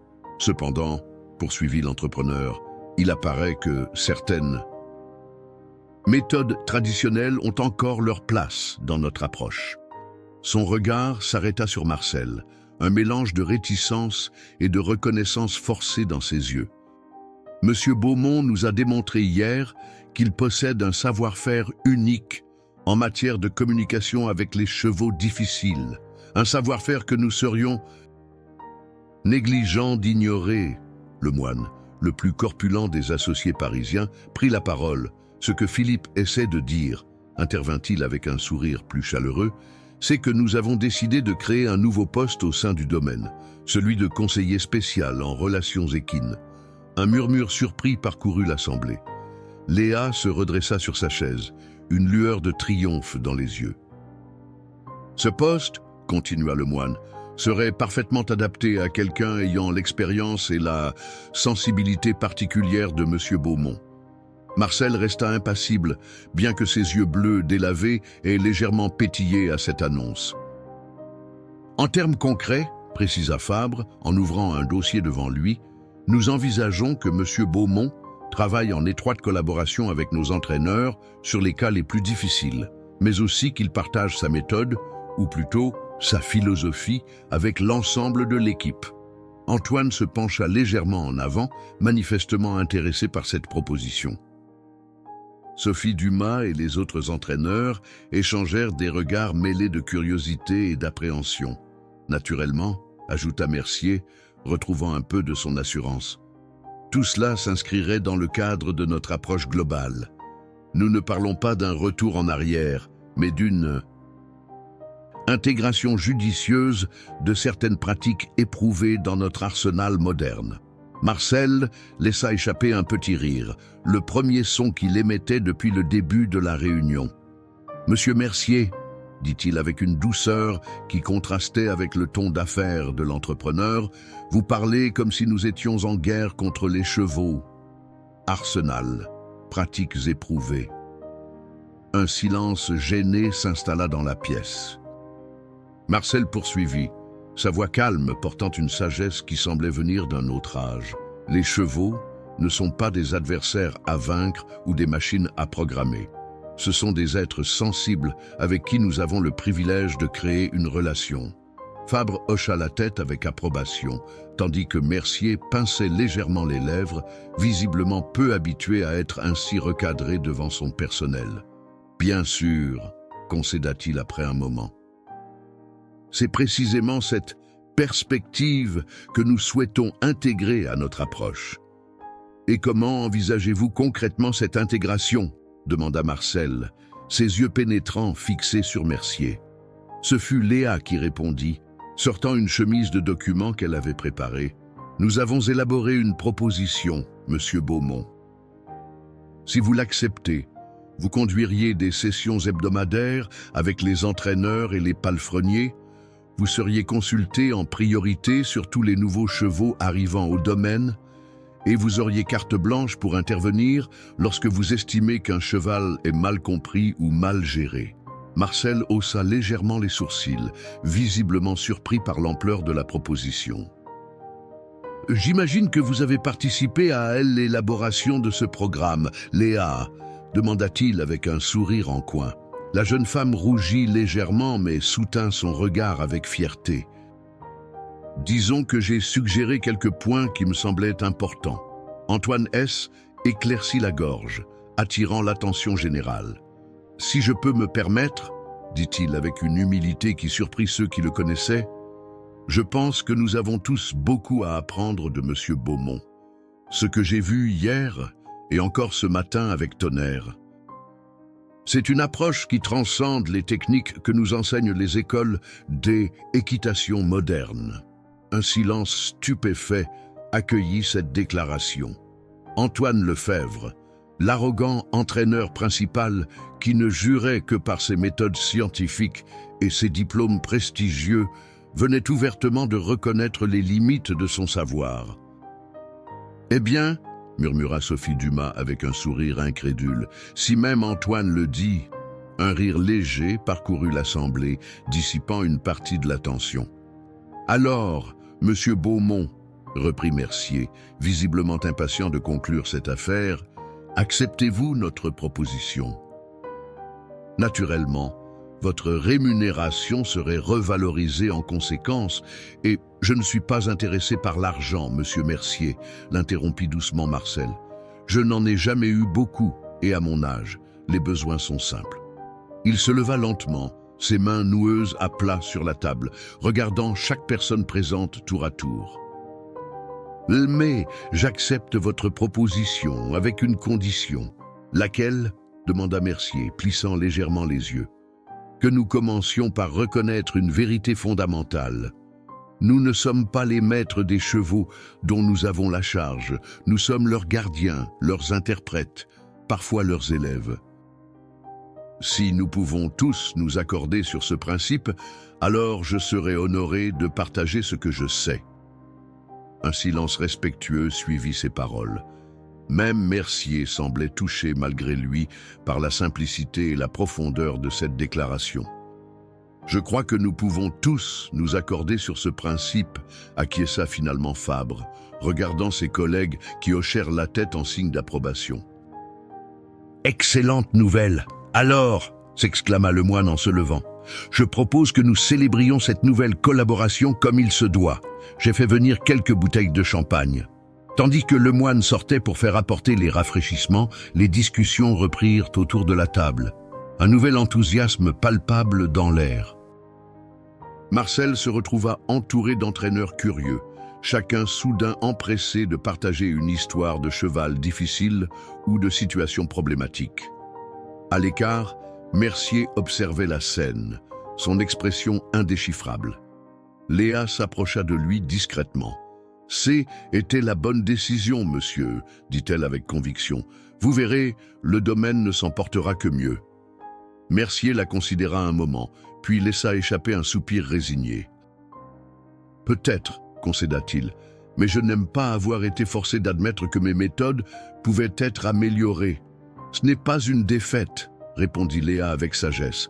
C'est simplement reconnaître que différentes sagesses peuvent coexister. Les équipements modernes, les techniques avancées que vous avez apportées au domaine sont précieux. Mais ils le sont encore plus lorsqu'ils sont guidés par la compréhension profonde que possède quelqu'un comme Marcel. Mercier la regarda avec une surprise nouvelle, comme s'il découvrait une dimension inattendue chez cette simple assistante administrative. « Vous êtes pleine de surprises, mademoiselle Roussel, dit-il finalement.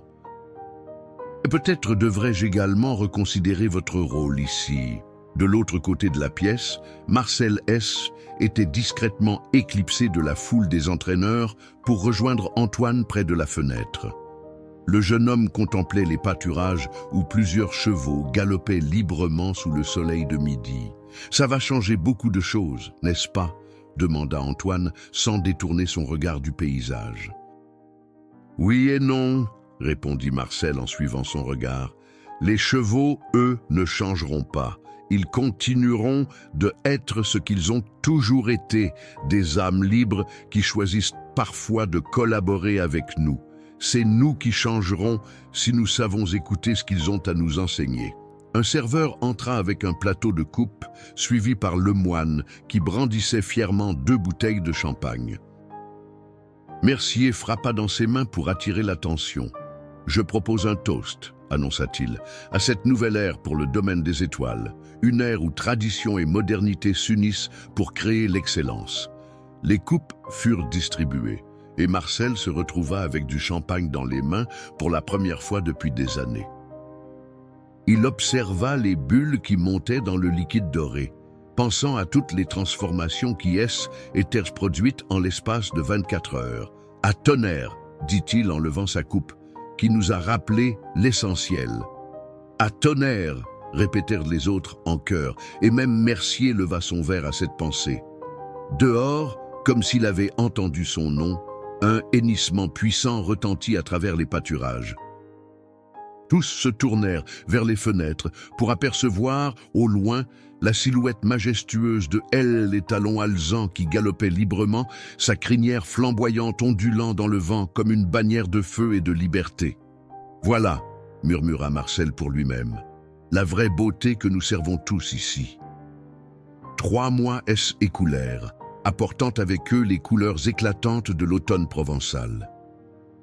Les vignes sauvages qui grimpaient le long des murs du domaine des étoiles étaient parées de rouge et d'or.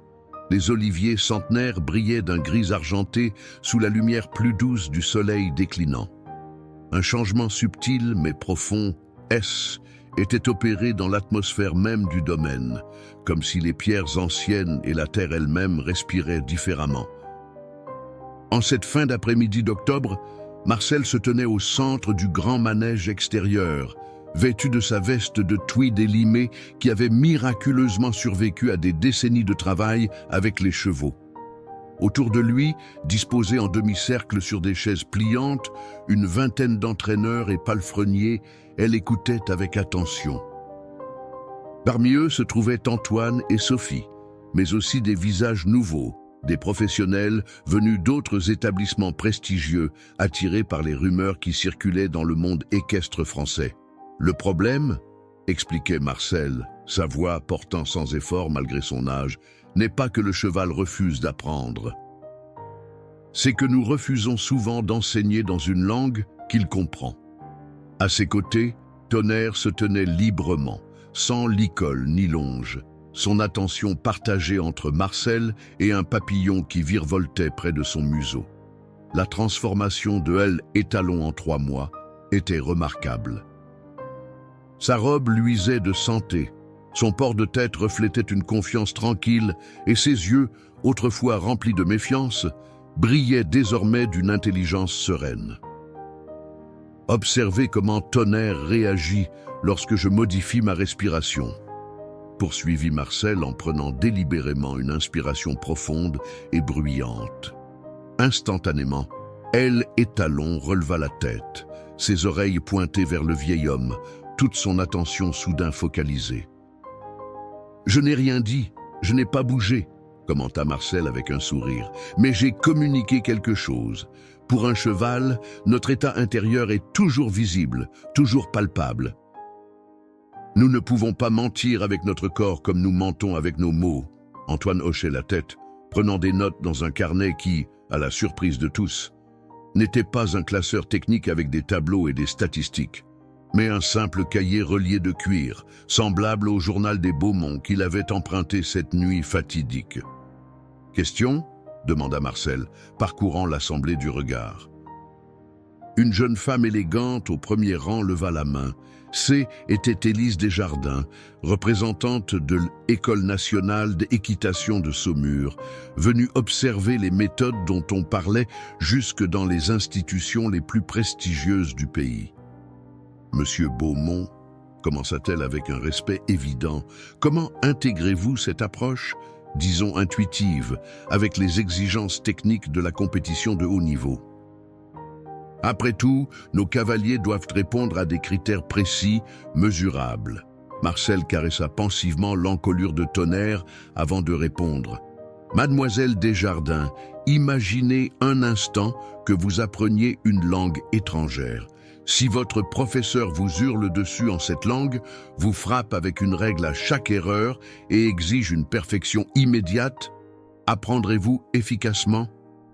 Elle secoua la tête, saisissant la métaphore.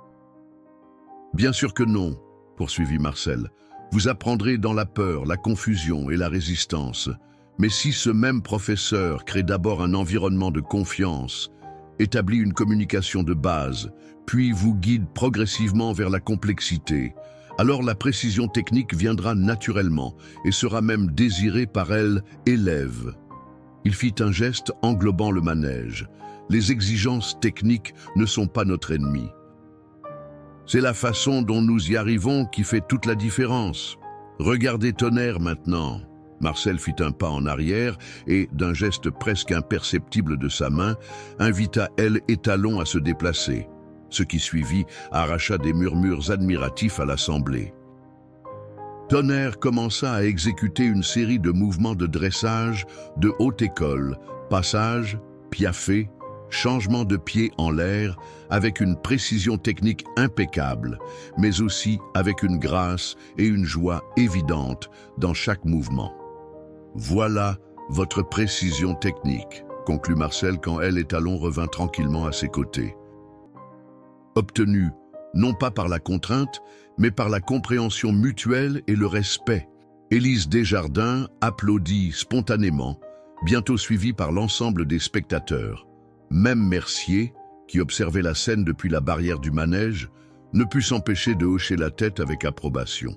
La session se termina peu après, les participants se dispersant en petits groupes animés de discussions enthousiastes.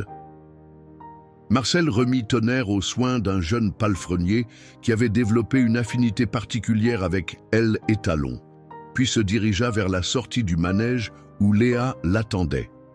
Impressionnant comme toujours, le complimenta-t-elle en lui tendant une gourde d'eau fraîche. Marcel but avec reconnaissance, la fatigue de ses longues heures d'enseignement commençant à se faire sentir dans ses vieux os. « Pas mal pour un fossile, n'est-ce pas ?» plaisanta-t-il avec un clin d'œil.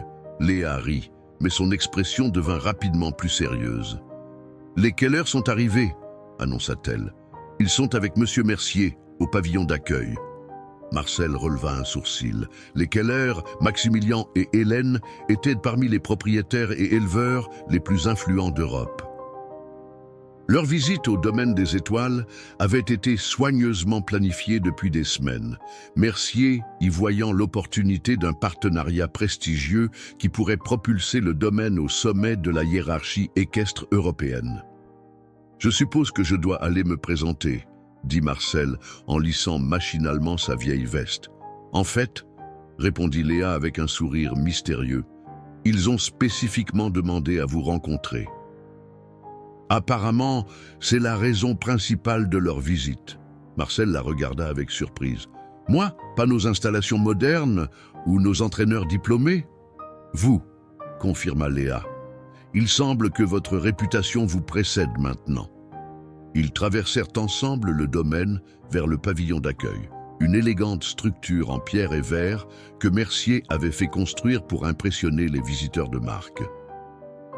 En chemin, ils croisèrent Antoine qui sortait des écuries. « Ah, Marcel !» appela-t-il, abandonnant depuis longtemps les formalités. « Comment s'est passée la démonstration ?»« Très bien, » répondit le vieil homme. « Tonnerre était particulièrement inspiré aujourd'hui. Et toi, comment va notre nouvelle pensionnaire ?» Le visage d'Antoine s'illumina. 2 semaines auparavant, le domaine avait accueilli une jument traumatisée, rescapée de mauvais traitements. Antoine avait demandé personnellement à s'en occuper sous la supervision de Marcel. Étoile a accepté qu'on la brosse aujourd'hui, annonça-t-il avec une fierté évidente, pendant presque 10 minutes, sans trembler. Marcel posa une main sur l'épaule du jeune homme, un geste qu'il n'aurait jamais imaginé faire quelques mois plus tôt. « C'est un grand progrès, Antoine. La patience porte ses fruits. J'ai appliqué ce que vous m'avez enseigné, » répondit-il simplement. J'ai laissé Étoile décider quand elle était prête.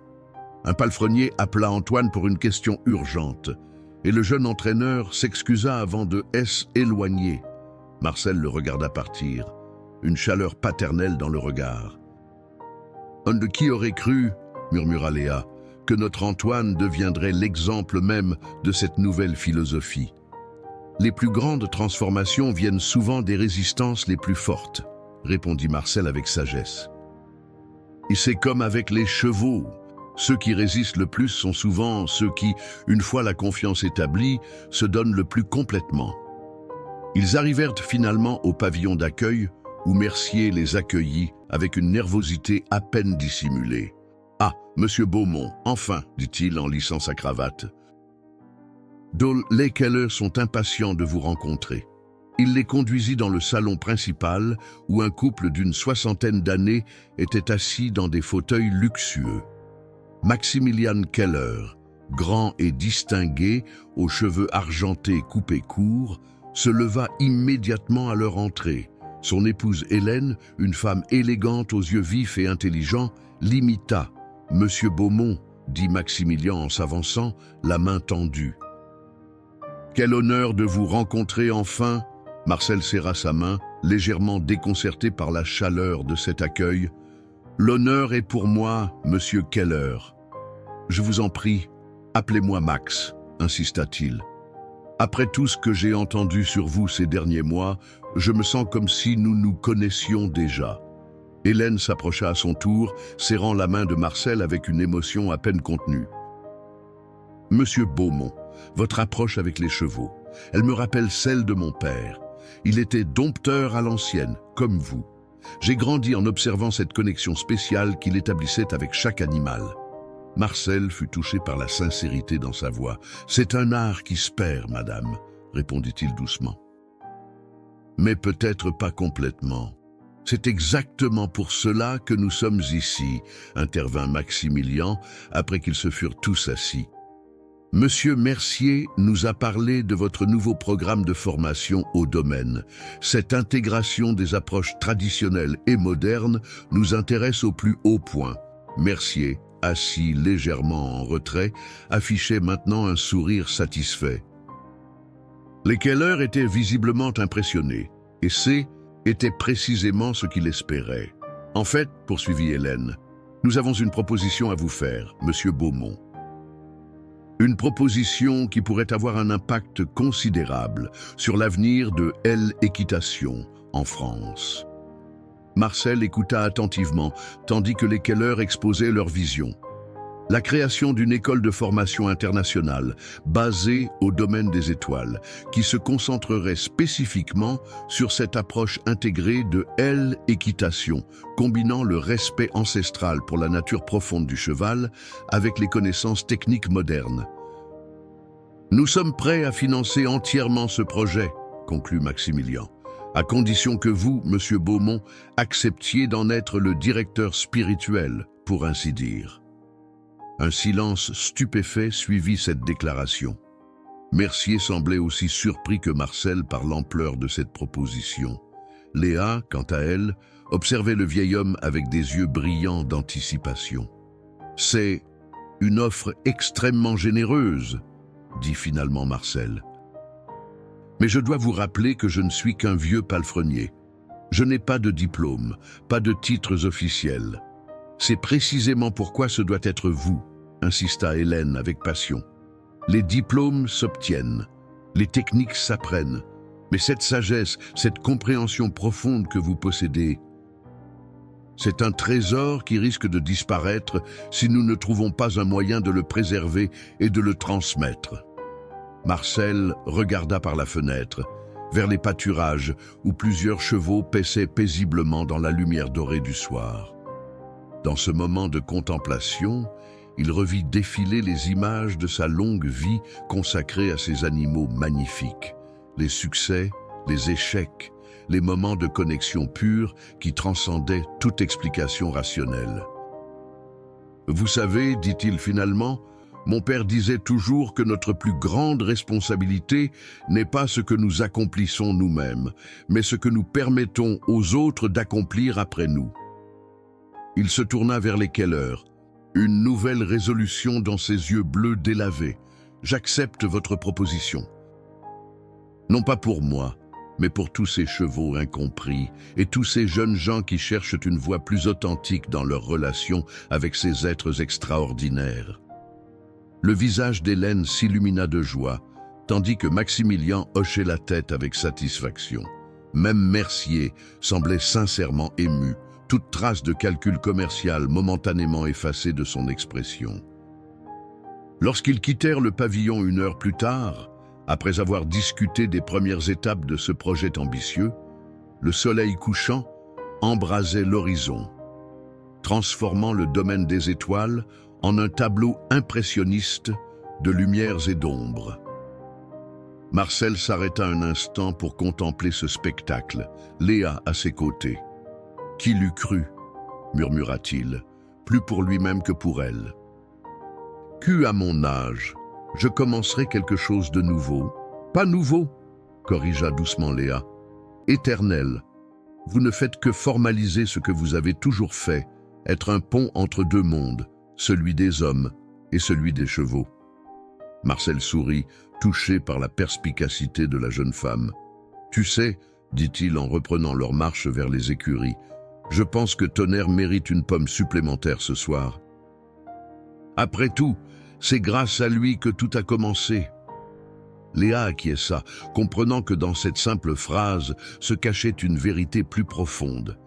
Parfois, les plus grandes transformations naissent des rencontres les plus inattendues, et les leçons les plus importantes viennent de ceux que nous avions sous-estimés. 1 an plus tard, le domaine des étoiles scintillait sous le soleil printanier, transformé non seulement dans ses infrastructures, mais aussi dans son âme même. Le projet des Keller avait pris forme avec une rapidité surprenante, porté par l'enthousiasme des financiers et l'engagement passionné de tous ceux qui y participaient.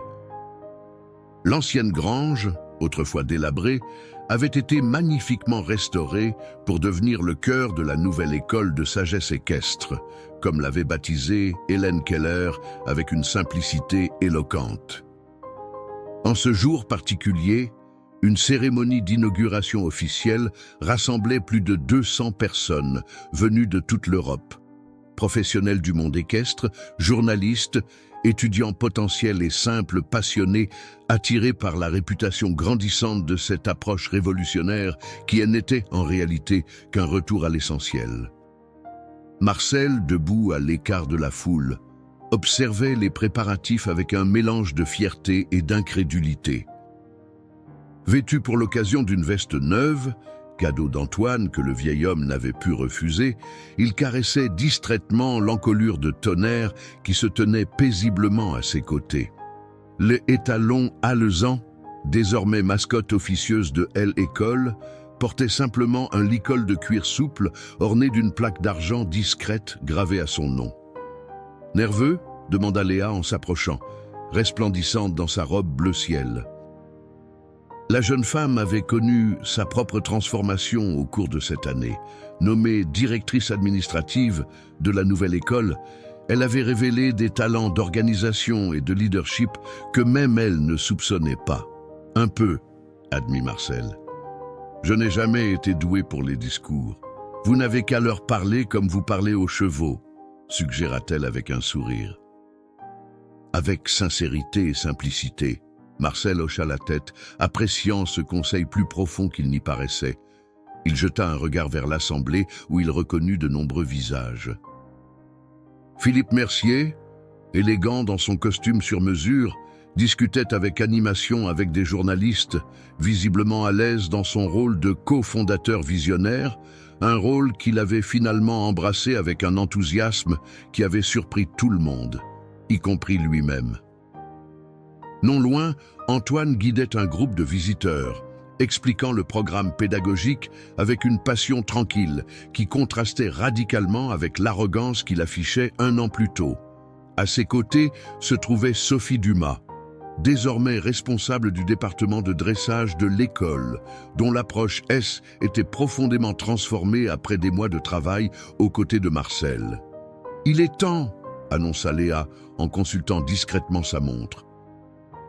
Marcel prit une profonde inspiration et flatta une dernière fois l'encolure de Tonnerre. « Souhaite-moi bonne chance, mon ami », murmura-t-il à l'étalon, qui répondit par un léger coup de tête contre son épaule, comme s'il comprenait parfaitement l'importance du moment. Léa conduisit Marcel vers l'estrade dressée devant l'entrée de la nouvelle école. Les conversations s'estompèrent progressivement alors que le vieil homme prenait place au centre, encadré par les Keller, Mercier et les autres dignitaires. Un silence respectueux s'installa, tandis que Maximilian Keller s'avançait pour prononcer quelques mots d'introduction. « Mesdames et messieurs, commença-t-il, nous sommes réunis aujourd'hui non pas simplement pour inaugurer un bâtiment, mais pour célébrer la renaissance d'une sagesse presque oubliée. » Il fit une pause, balayant l'assemblée du regard. « Lorsque mon épouse et moi avons entendu parler pour la première fois de ce qui se passait ici, au domaine des étoiles, nous avons été intrigués. Quand nous avons vu de nos propres yeux le travail de Marcel Beaumont avec ses chevaux extraordinaires, nous avons été bouleversés. Et quand nous avons compris que ce savoir précieux risquait de disparaître avec lui, nous avons su que nous devions agir. Des hochements de tête approbateurs parcouraient l'assistance. Cette école n'est pas simplement un lieu d'apprentissage technique, poursuivit-il. C'est un sanctuaire où l'art ancestral de la communication avec les chevaux sera préservé, enrichi et transmis aux générations futures. C'est un pont entre le passé et l'avenir, entre l'intuition et la science, entre le respect et l'excellence. Il se tourna vers Marcel avec un sourire chaleureux. Et personne ne représente mieux cette vision que l'homme que j'ai l'honneur de vous présenter maintenant, Monsieur Marcel Beaumont. Les applaudissements éclatèrent avec une spontanéité qui émouvait visiblement le vieil homme. Alors qu'il s'avançait vers le microphone, ses yeux cherchèrent instinctivement Tonnerre, qui se tenait maintenant près de la foule, ses oreilles dressées avec attention, comme s'il ne voulait pas manquer un mot. « Merci », commença simplement Marcel, sa voix calme portant étonnamment bien dans l'espace ouvert. « Je ne suis pas un homme de grands discours. J'ai passé ma vie à parler aux chevaux, et ils préfèrent les mots simples et vrais. » Un léger rire parcourut l'assistance. « Quand j'ai commencé à travailler avec les chevaux, il y a plus de 60 ans maintenant, mon père m'a dit quelque chose que je n'ai jamais oublié. Il m'a dit, « Marcel, n'oublie jamais que ce n'est pas le cheval qui s'adapte à nous, c'est nous qui devons nous adapter à lui, car il vient d'un monde plus ancien, plus sage que le nôtre. » Il fit une pause, ses yeux parcourant les visages attentifs devant lui. « Pendant des décennies, j'ai vu le monde de l'équitation changer. J'ai vu arriver de nouveaux équipements, de nouvelles théories, de nouvelles méthodes. Certaines étaient excellentes, d'autres moins, mais ce que j'ai souvent observé, c'est que dans notre quête de progrès, nous avions tendance à oublier cette vérité fondamentale. Le cheval n'a pas changé. Ses besoins, ses peurs, sa façon de comprendre le monde sont restés les mêmes depuis des millénaires. » Marcel désigna d'un geste le bâtiment nouvellement restauré derrière lui. Cette école n'est pas créée pour s'opposer au progrès ou rejeter les avancées modernes. Au contraire, elle existe pour rappeler que le véritable progrès n'est jamais une rupture avec le passé, mais une intégration respectueuse des sagesses anciennes dans notre compréhension contemporaine. Un murmure approbateur parcourut l'assistance. Il y a un an, poursuivit Marcel, son regard se posant brièvement sur Mercier avec un sourire complice, J était considéré comme obsolète, un vestige du passé. Et puis, un certain étalon alezan est arrivé et a bouleversé toutes nos certitudes. Des rires chaleureux et quelques applaudissements saluèrent cette évocation de Tonnerre, dont plusieurs personnes présentes avaient entendu l'histoire désormais légendaire. Ce que Tonnerre nous a rappelé, c'est que parfois, les anciennes méthodes ne sont pas dépassées. Elles sont simplement intemporelles, comme la patience, comme le respect, comme la capacité de écouter avant de parler, d'observer avant d'agir, de comprendre avant d'exiger. Marcel fit une pause, soudain ému par la portée de ce moment. Je suis profondément honoré d'être associé à cette école. Mais je veux que vous compreniez tous que je ne suis pas son créateur, je ne suis qu'un messager. Les véritables enseignants ont toujours été les chevaux eux-mêmes.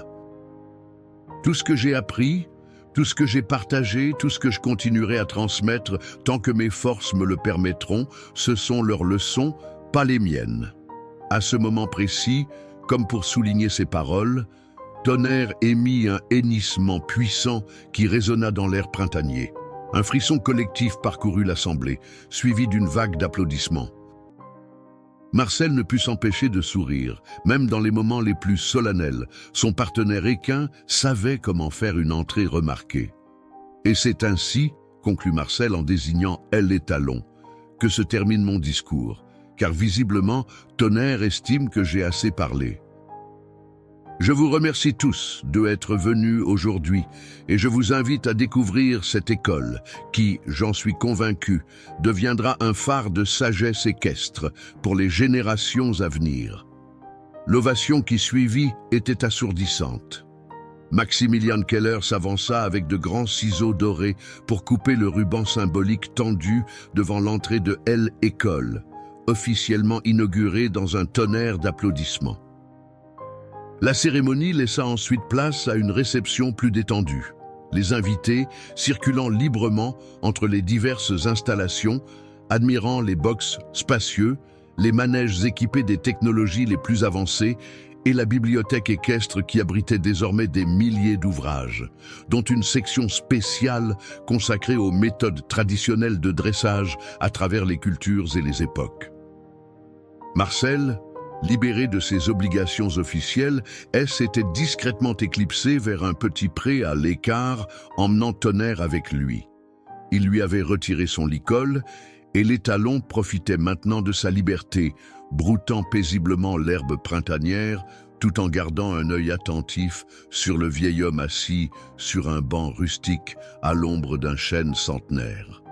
« Je me demandais où vous étiez passé, » dit Antoine en s'approchant, 2 verres de champagne à la main. Tout le monde vous cherche pour vous féliciter. Ils me trouveront bien assez tôt, répondit Marcel avec un sourire, acceptant avec gratitude le verre offert.